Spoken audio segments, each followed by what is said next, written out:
खुश होते जान. धन्यवाद. टोमॅटो एक पौष्टिक फळ आहे. टोमॅटो लाल रंगाचा असतं. ब्लूबेरी एक पौष्टिक फळ आहे ज्यात अँटीऑक्सिडंट्स, फायबर आणि जीवनसत्त्वे भरपूर प्रमाणात असतात. टोमॅटो मधील लाइकोपीन नावाच्या घटकामुळे त्याला लाल रंग येतो. टोमॅटोमध्ये अ आणि क जीवनसत्व भरपूर प्रमाणात असतो.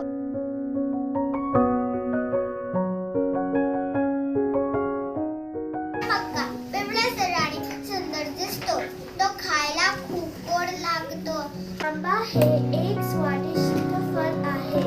पिकलेला आंबा पिवळा रंगाचा असतो. मला हापूस आंबा खूप आवडतो. धन्यवाद. कच्च्या आंब्याला कैरी असे म्हणतात. आंबा हा उन्हाळ्यात येतो.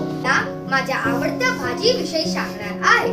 हातांच्या बोटांसारखी सडपातळ लांब भाजी म्हणजे भेंडीची भाजी. हातांच्या बोटांप्रमाणे लांब असल्यामुळे तिला इंग्रजीत लेडी फिंगर असेही म्हणतात.